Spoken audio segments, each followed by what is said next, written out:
खबरमा प्रमुख खबरका शीर्षकहरू। प्रधानमन्त्रीसँगको सवाल जवाफका लागि 11 सांसदका प्रश्न दर्ता। यौन अपराधको निशानामा बालिका बलात्कारपछिको हत्यामा सजाय बढाउन सांसदहरूको माग। विज्ञापन क्षेत्र थप व्यवस्थित बनाउने तयारी। 11 सचिव 72 सहसचिव सहित 2000 भन्दा बढी कर्मचारीको दरबन्दी कटौती। 15 महाधिवेशन रोक्न माग गर्दै देउबा र खड्काले दिएको निवेदन सर्वोच्चमा आज दर्ताको तयारी। आन्तरिक आयले नधान्ने स्थानीय सरकारका योजना अल्पत्र। एसिया प्रशान्त क्षेत्रका प्रसारकहरू काठमाडौँमा एआईको उपयोगबारे छलफल।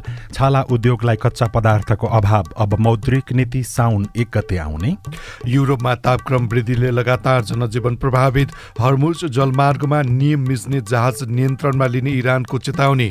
इरान धराशयी बन्दै गएको राष्ट्रपति ट्रम्पको दाबी। र टप एन्ड टी20 सिरिजमा नेपालको पहिलो जित। अन्तर्विद्यालय पौडी प्रतियोगितामा जेम्सका कल्किन श्रेष्ठ र महिलातर्फ रोयल प्रजापति उत्कृष्ट। भारतका केएस भरतले काठमाडौँ गोर्खाजबाट खेल्ने। खबरको सबैभन्दा सुरुमा यौन अपराधको निशानामा बालिकाहरू पर्दै गएको र यसका लागि सरकारले कठोर कानून बनाउने बारेमा संसददेखि सडकसम्म आवाज उठेको प्रसङ्ग। 10 वर्षभन्दा कम उमेरका साना बालिका जबरजस्ती करणीको निशानामा पर्न थालेको देखिएको छ। पछिल्लो उदाहरण हो बाराकी 3 वर्षीय बालिकाको जबरजस्ती करणीपछि निर्मम हत्या गरिएको अवस्थामा भदौ 2 गते शव फेला परेको हो। बालिकालाई जबरजस्ती करणी र त्यसपछि हत्या गरेको विषयलाई निकै गम्भीर रूपमा लिएर अनुसन्धान अघि बढाइएको जिल्ला प्रहरी कार्यालयका प्रमुख नरेन्द्र कुँवरले बताउनु भएको छ। सरकारसँग बालिकाका परिवारको कानूनमा रहेको सजायको व्यवस्थालाई कडा बनाउने विषयमा छलफल पनि भयो। यस अनुसार कानूनमा विद्यमान कसुर र सजाय सम्बन्धी व्यवस्थाको पुनरावलोकन गर्दै सरकारले कानून बनाउन सुझाव सहितको प्रतिवेदन तयार पार्दैछ, जसका लागि कानून, न्याय तथा संसदीय मामिला मन्त्रालयले 7 सदस्यीय न्याय संकल्प समिति गठन गर्दै काम अघि बढाएको हो। साना बालबालिकाको जबरजस्ती करणीपछि हत्या भएको यो पहिलो पटक भने होइन। गत आर्थिक वर्षमा पनि यसै गरी बालिकासहित 4 जनाको जबरजस्ती करणीपछि हत्या भएको थियो। नेपाल प्रहरीको महिला, बालबालिका तथा ज्येष्ठ नागरिक निर्देशनालयको तथ्याङ्क अनुसार गत वर्ष 10 वर्ष उमेर मुनिका 1 बालिका, 10 देखि 14 वर्ष उमेर समूहका 2 बालिका र 19 देखि 25 वर्ष उमेर समूहका 1 युवतीको जबरजस्ती करणीपछि हत्या भएको थियो। अघिल्लो आर्थिक वर्ष 2081-82मा 10 वर्ष उमेर मुनिका 2 जना सहित 5 जनाको जबरजस्ती करणीपछि हत्या भएको थियो, जसमा 11 देखि 14 वर्ष उमेर समूहका 2 जना र त्यसमाथिका 1 युवतीको करणीपछि हत्या भएको प्रहरीको तथ्याङ्कमा छ। साना बालिकामाथि जबरजस्ती करणीका घटनाको आँकडा बढ्दै गएको तथ्यले देखाएको छ। गत असारमै 5 बालिकामाथि जबरजस्ती करणी भएको मुद्दा दर्ता भएको छ भने जसमा 2 जना 11 वर्ष, 2 जना 13 वर्ष र 1 जना 15 वर्ष कि बालिकाको जबरजस्ती करणीमा परेको घटना सार्वजनिक भएको थियो। विगत 5 वर्षको आँकडा केलाउँदा बालिका, युवती र प्रौढ महिला सहित 21,502 जनामाथि जबरजस्ती करणी लगायतका लैङ्गिक हिंसाका घटनाहरू भएको तथ्याङ्कले देखाएको छ। गत साता बारामा बालिकामाथि भएको निर्मम बलात्कार र हत्याको घटना अझै सेलाइसकेको छैन। यो घटनापछि व्यक्तिगत गोपनीयताका विषयमा सरकारी संयन्त्रमाथि नै प्रश्न उठेको छैन। विद्यमान कानुनी प्रणालीबारे समेत बहस सुरु भएको छ। घटनाको 6औं दिन सरकारले पीडित परिवारसँग सम्झौता त गर्यो, तर यसबीचमा मृतक बालिकाको गोपनीयताबारे सरकार, सञ्चार माध्यम, सामाजिक सञ्जाल प्रयोगकर्ता र अधिकार कर्मीहरूले नै ख्याल नराखेको देखियो। कतिसम्म भने यो घटनामा जोडिएका मन्त्रीहरूले पीडित बालिकाको गोपनीयता कायम राख्नुपर्ने कानुनी व्यवस्थाको उल्लङ्घन गरेको पाइएको छ। सरकार र पीडित पक्षबीच भएको सम्झौता पत्र जुन सरकारी पक्षले नै सार्वजनिक गर्यो, त्यसमा पनि पीडित बालिकाको गोपनीयता उल्लङ्घन गरिएको छ। गृहमन्त्री सुधन गुरुङ, कानून मन्त्री सोभिता गौतम, भौतिक पूर्वाधार तथा यातायात मन्त्री सुनिल लम्साल, महिला तथा बालबालिका मन्त्री सीता बादी र कृषि, वन तथा वातावरण मन्त्री गीता चौधरीद्वारा हस्ताक्षरित उक्त सम्झौता पत्रमै पीडित बालिका र उनको परिवारको नाम उल्लेख गरिएको छ। कानून बनाउने र कार्यान्वयन गराउने जिम्मेवारी बोकेका 5-5 जना मन्त्रीले हस्ताक्षर गरेको दस्तावेजमै कानुनी प्रावधानको उल्लङ्घन गरिएको भन्दै अहिले सामाजिक सञ्जालमा पनि आलोचना भइरहेको छ। यसैबीच गरिमा चौधरी हत्या प्रकरणमा पक्राउ परेका किशोरको बयान खिचेर सामाजिक सञ्जालमा पठाएको आरोपमा एकजना प्रहरी हवलदार पक्राउ परेका छन्।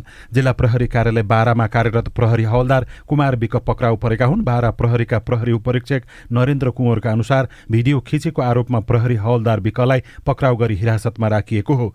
उनी विरुद्ध वैयक्तिक गोपनीयता सम्बन्धी ऐन 2075 र विद्युतीय कारोबार ऐन 2063 अन्तर्गतको कसुरमा मुद्दा दर्ता गरिएको छ। स्वास्थ्य परीक्षणका लागि किशोरलाई प्रादेशिक अस्पताल कलैया लगिएको समयमा विकलले बालिकासँग सम्बन्धित संवेदनशील विषयको भिडियो खिचेको प्रारम्भिक अनुसन्धानबाट खुलेको छ। यसैबीच संसदमा गरिमा चौधरीको बलात्कार र हत्याको घटनाबारे सत्तापक्ष र विपक्षका सांसदहरूले सरकारको गम्भीर ध्यानाकर्षण गराएका छन्। हिजोको बैठकको आकस्मिक समयमा बोल्ने अधिकांश सांसदहरूले सरकारले पीडितलाई न्याय दिनुको सट्टा सस्तो लोकप्रियता देखाएको भन्दै आक्रोश व्यक्त गरेका हुन्। राष्ट्रिय स्वतन्त्र पार्टी रासपाका सांसद विपिन कुमार आचार्यले गृह मन्त्रालयले गरिमाका बुवा आमालाई काठमाडौँ बोलाएर धन्यवाद भन्न लगाएको भिडियो सार्वजनिक गरेको प्रति आपत्ति जनाउनु भयो। हामी सबैजनाले मनन गर्नुपर्ने चाहिँ के हो भने हामीले कस्तो समाज बनाइरहेछौँ जहाँ चाहिँ मृतकको बुवा आमाले धन्यवाद भनेको भिडियो मन्त्रालयमा खिचिन्छ। मेडिकल गर्दै गर्दाखेरि चाहिँ अक्युजले बोलेको कुराहरूलाई चाहिँ सार्वजनिक तरिकाले चाहिँ पब्लिकमा राखिन्छ।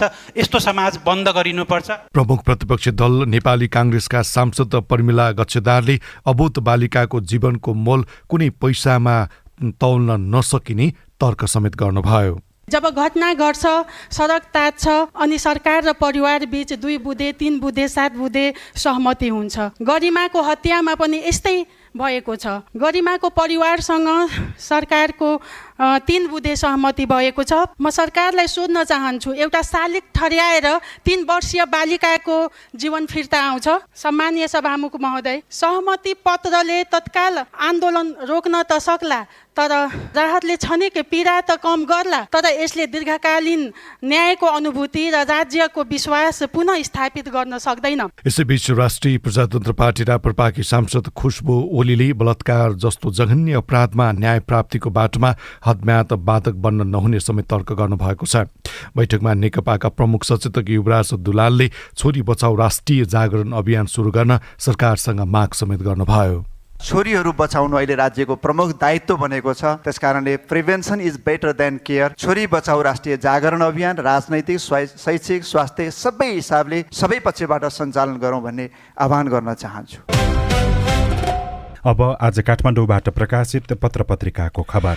आजको गोर्खापत्रको पहिलो पृष्ठमा बन्सरी डाँडा ल्यान्डफिल्ड साइट पटक पटक सहमति समस्या जस्ताको तस्तै शीर्षकमा खबर प्रकाशित छ।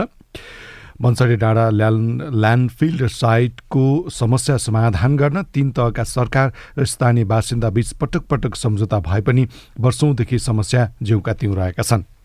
त्यस्तै विज्ञापन क्षेत्र थप व्यवस्थित बनाइने शीर्षकको अर्को खबर छ। सूचना तथा सञ्चार मन्त्री डाक्टर विक्रम तिमिल सिन्हाले विज्ञापन क्षेत्रलाई मर्यादित, व्यवस्थित र विश्वसनीय बनाउन सरकार नीतिगत तथा सञ्चारगत सुधारको दिशामा अगाडि बढिरहेको, संरचनागत सुधारको दिशामा अगाडि बढिरहेको बताउनु भएको छ। राष्ट्रिय विज्ञापन सङ्घ नेपालका प्रतिनिधि सङ्घको हिजोको भेटमा उहाँले विज्ञापन बजारमा पारदर्शिता र निष्पक्ष प्रतिस्पर्धाको वातावरण सिर्जना गर्न विज्ञापन सँग सम्बन्धित सम्पूर्ण प्रक्रियालाई व्यवस्थित बनाउने समेत बताउनु भएको हो। 11 सांसदका जवाब दिँदै प्रधानमन्त्री शीर्षकमा अर्को खबर छ। प्रधानमन्त्री बालेन्द्र शाहसँग भदौ 10 गतेका लागि तय भएको प्रश्नोत्तर 11 सांसदले आफ्ना प्रश्न दर्ता गराएका छन्। 15वटासम्म प्रश्न दर्ता गर्न सकिने भए पनि तोकिएको कोटामा सत्तारूढ दल राष्ट्रिय स्वतन्त्र पार्टी रासपाका सांसदले प्रश्न दर्ता गराएका छैनन्। रासपाका सांसदले 7वटा प्रश्न दर्ता गर्न पाउने भए पनि 3वटा मात्रै दर्ता गरेका छन्। अन्य दलका तर्फबाट भने कोटा अनुसार प्रश्न दर्ता भएका छन्। सभामुख डोलप्रसाद आर्याले प्रश्नोत्तरको समय तोक्दै भदौ 5 गतेभित्र प्रश्न दर्ता गर्न सांसदलाई निर्देशन दिनुभएको थियो। तोकिएको अवधिमा 11वटा प्रश्न दर्ता भएका छन्। प्रश्नमाथि औपचारिक रूपमा भदौ 10 गतेको बैठकमा प्रधानमन्त्री शाहले जवाब दिनुहुनेछ। संसद सचिवालयका अनुसार रासपाबाट अमरेश कुमार सिंह, कृष्णहरि बुढाथोकी र समीक्षा बास्कोटाले प्रश्न दर्ता गराउनु भएको छ। त्यस्तै गरी प्रश्न दर्ता गर्ने अन्य सांसदमा नेपाली काङ्ग्रेसबाट बास्न थापा र गीता गुरुङ हुनुहुन्छ भने नेकपा एमालेबाट ऐन बहादुर महर र गणेश सिंह ठगुन्नाले प्रश्न दर्ता गराउनु भएको छ। नेपाली कम्युनिस्ट पार्टी नेकपाका तर्फबाट वर्षमान पुन र प्रमेश हमालले प्रश्न दर्ता गराउनु भएको छ। संस्कृति पार्टीका हर्कराज राई र राष्ट्रिय प्रजातन्त्र पार्टीबाट खुशबु ओलीले प्रश्न दर्ता गराउनु भएको छ। भित्री पृष्ठमा जुम्ला हुम्लाबाट स्याउ बेच्न सुरु शीर्षकको खबर प्रकाशित छ भने दक्षिण हुम्लाबाट बिक्री कक्षको खबर पनि प्रकाशित रहेको छ। प्रतिनिधि सभामा सभामुख डोलप्रसाद अर्यालले सांसदहरूले संसदमा प्रयोग गरेका अमर्यादित र असंसदीय शब्दहरू अभिलेखबाट हटाउन निर्देशन दिनुभएको छ। सभामुख अर्यालले भदौ 1 र भदौ 3 का बैठकमा सांसदहरूले प्रयोग गरेका केही शब्द संसदको गरिमा विपरीत रहेको ठहर गर्दै त्यसलाई रेकर्डबाट हटाउन हिजोको संसदको बैठकमा निर्देशन दिनुभएको हो। यो सँगै भदौ 1 को बैठकमा रासोपा सांसद इन्दिरा राणा मगरले बोलेका शब्द, त्यसै गरी अरू भदौ 3 को बैठकमा एमाले संसदीय दलका नेता रामबहादुर थापाले बोलेका केही अमर्यादित शब्दहरू पनि हटाउनको लागि अब पहल अगाडि बढ्ने भएको छ। नागरिक दैनिकमा संघीय कानून निर्माणमा जालझेल शीर्षकमा ईश्वरी सुवेदीले लेख्नु भएको खबर छ भने सवारी चालक अनुमति पत्रमा फेरि शास्ति शीर्षकमा भुवन शर्माको खबर छापिएको छ। रोकियो भिआइपी को लर्को शीर्षकमा सन्तोष पोखरेलले पोखराबाट लेख्नु भएको छ भने सङ्कटमा हिमाल घट्दै हिउँ पग्लिँदै हिम नदी शीर्षकमा श्रीराम सुवेदीले लेख्नु भएको खबर पनि छापिएको छ। त्यसै गरी कान्तिपुर दैनिकमा उदयपुर सिमेन्ट गौरवदेखि सङ्कटसम्म शीर्षकमा भोटराज राईले उदयपुरबाट लेख्नु भएको खबर छापिएको छ भने भित्री पन्नामा नागढुङ्गा सुरुङ मार्गमा गुड्न थाले साना सवारी साधन र 9 सिटसम्मका जीप शीर्षकमा विमल खतिवडाले लेख्नु भएको खबर छापिएको छ। नागढुङ्गा सिस्नेखोला सुरुङ मार्ग चरण चरणमा गरी सर्वसाधारणका लागि प्रवेशमा खुकुलो बनाउँदै लगिएको छ। यसअघि उद्घाटन लगतै पहिलो चरणमा सुरक्षा निकाय, एम्बुलेन्स र दमकललाई खुला गरिएको सुरुङ मार्ग हिजो सोमबारबाट 9 जनासम्म यात्रु क्षमता भएका निजी सवारी साधनलाई पनि प्रवेश दिइएको छ। एमालेमा नेतृत्व पुनर्गठनको मुद्दा पेचिलो बन्दै शीर्षकमा गंगा बिसीले लेख्नु भएको छ। नेतृत्व पुनर्गठनका लागि विद्यमान महाधिवेशन र महाधिवेशन प्रतिनिधि परिषदमा जान केन्द्रीय कमिटीले निर्णय गर्नुपर्ने हुन्छ, तर केन्द्रीय कमिटीमा पार्टी अध्यक्ष ओली पक्षकै बहुमत भएकाले प्रक्रियागत रूपमा यो मुद्दा अघि बढाउन सहज नदेखिएको उल्लेख गरिएको छ।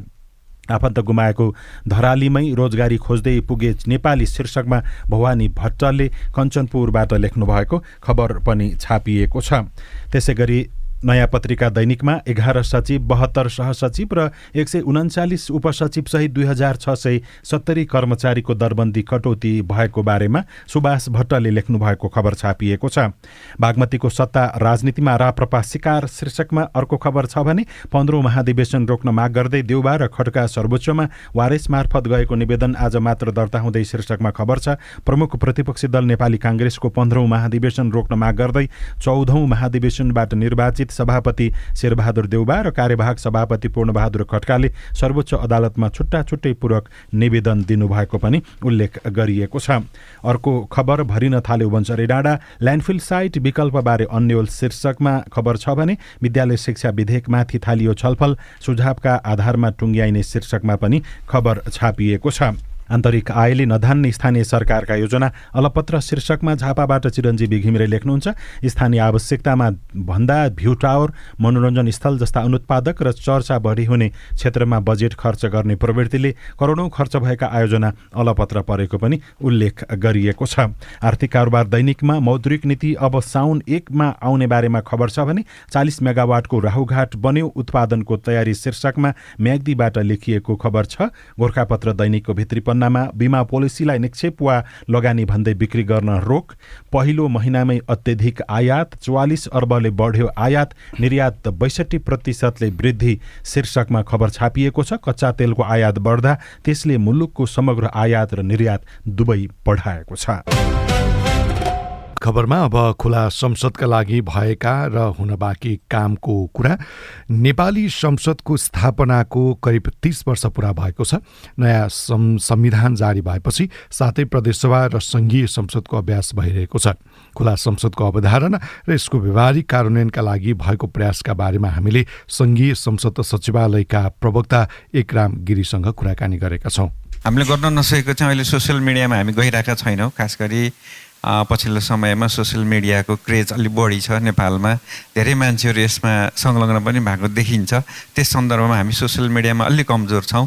अरूमा त हामी वेबसाइटमा हाम्रो अप टु डेट सूचना प्रवाह छ। अझ यसलाई प्रभावकारी बनाउनका लागि सदस्यहरूको हाजिरी लगायतका अन्य कुराहरूलाई वेबसाइटमा लाइभ रूपमै अपडेट गर्ने पनि हाम्रो योजना छ। आगामी दिनमा भएका कुनै त्यस्ता समस्याहरूबाट खास गरी सोसियल मिडियालाई पनि हामी कभरेज गर्ने तरिकाबाट अगाडि बढ्दैछौँ। भविष्यको लागि सङ्घीय संसद सचिवालयले यो पनि ल्याउन खोजिराखेका छौँ। यदि यो खालको व्यवस्था गरियो भने खुला संसदको अभ्यास साँच्चैकै प्रभावकारी र तपाईँ स्वयंलाई पनि सन्तोषजनक रहन्छ भन्ने लाग्छ। हामी नयाँ भवनमा सरिसके पछाडि हामी सञ्चारकर्मी साथीहरूलाई भित्र नै सिट एभाइलेबल गराउँछौँ। हामीले कोही नागरिकहरू पनि हेर्न चाहनुहुन्छ सदन भने हामी त्यसलाई पनि उपलब्ध गराउँछौँ। हामी इभन स्कुलका स्टुडेन्टहरूका लागि पनि हामीले उपलब्ध गराइ आएकै हौँ।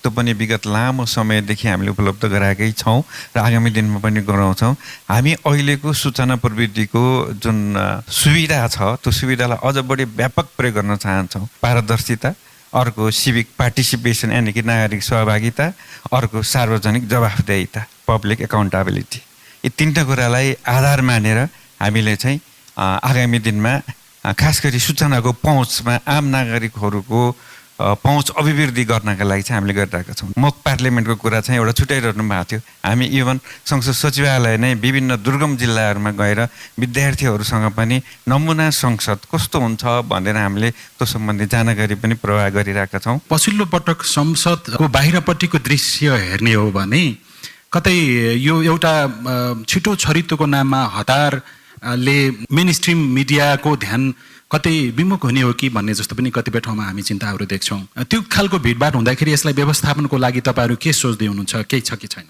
यस्तो अथवा यो ठिक हो भन्ने पनि लागेको हुनसक्छ सङ्घीय संसद सचिवालयलाई। सोसल मिडियाप्रति आम नागरिकको बढी चासो र सोसल मिडियाका कन्टेन्ट क्रिएटरहरूले त्यसलाई संसद र नागरिक बिचको पुलको कामको रूपमा डेलिभरी दिन खोजेको जस्तो मैले कन्फर्म चाहिँ भनेको छैन, जस्तो भनेको छु। किनभने त्यो सम्बन्धी हामीले अहिले गाइडलाइन बनाउने क्रममा छौँ। त्यसकारण गरेको जस्तो देखिएको त्यो सम्बन्धी हामी अहिले अध्ययनकै क्रममा छौँ। तर सोसियल मिडिया पनि मिडिया नै हो भनेर पहिचान गर्नुपर्ने अहिलेको अवस्था चाहिँ खास गरी सूचना प्रविधिको कारणले चाहिँ त्यो अवस्था सिर्जना हुन पुगेको तथ्यलाई चाहिँ सचिवालयले केही हदसम्म स्वीकार गर्दछ, पहिलो कुरा। दोस्रो कुरा, मिडियालाई चौथो अङ्गको रूपमा 1787 एडमन्ड ब्रुकले बेलायतको पार्लियामेन्टमा भन्नुभयो र चौथो स्टेट भनियो मिडियालाई।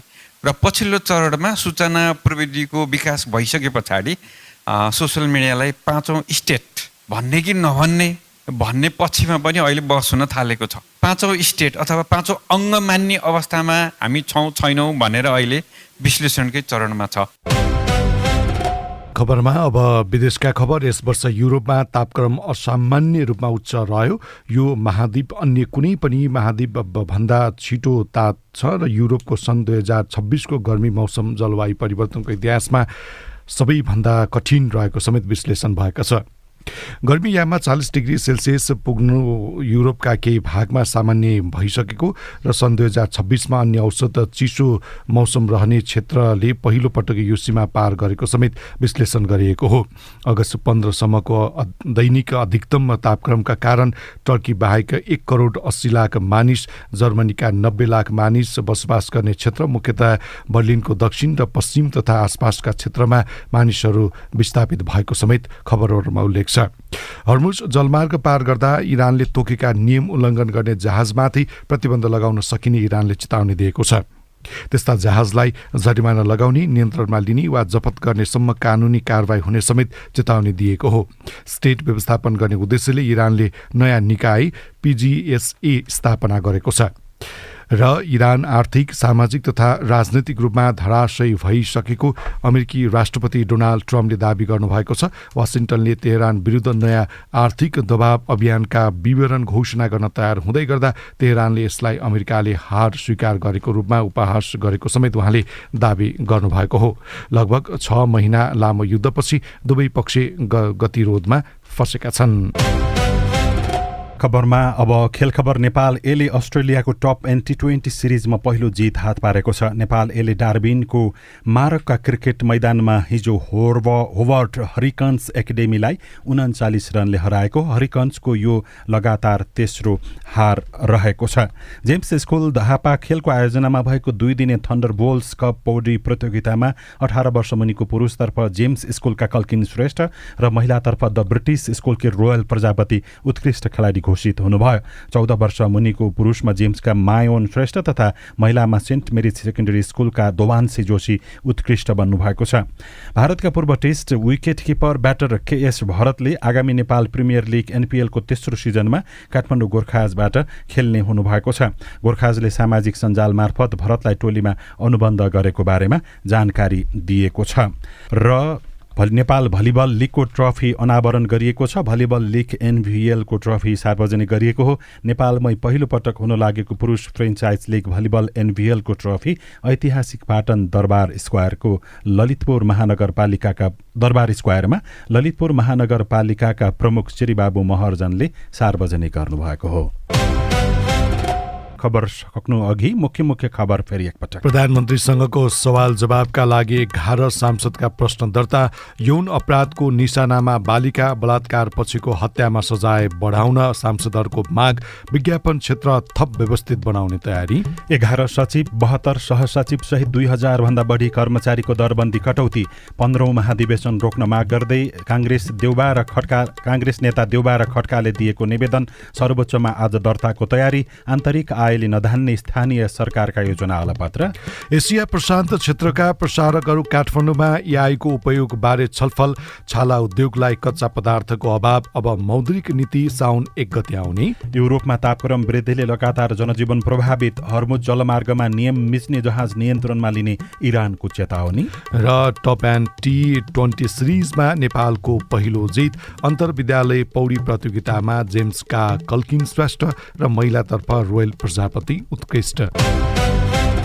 खबरको अन्त्यमा कार्टुन हामीले राजेश मानन्धरले बनाउनु भएको कार्टुन लिएका छौँ। व्यङ्ग्य गर्न खोजिएको छ पछिल्लो समयमा सत्ता र शक्तिमा पुगेका व्यक्तिहरू, उनीहरूको पृष्ठभूमि, कोही आपराधिक क्रियाकलापमा संलग्न भएको, कोही विभिन्न ठगीका मुद्दा उजुरीहरूमा परेका व्यक्तिहरू पनि सरकार र शक्तिमा पुगेको उनीहरूले भूमिका पाएको भनेर कतिपय स्थानमा आलोचना पनि हुने गरेको छ। यहाँ 2 जना व्यक्ति छन्। 2 मध्ये 1 जना भर्खरका किशोर जस्ता देखिने व्यक्तिले नजिकै रहेका अर्को पाको उमेरका जस्ता देखिने व्यक्तितर्फ औँला ठड्याउँदै केही भन्दैछन्। माथि चाहिँ यस्तो लेखिएको छ, सहकारीको अर्बौं रकम हिनामिना गरे पो मन्त्री पटकाउन सकिने रहेछ त।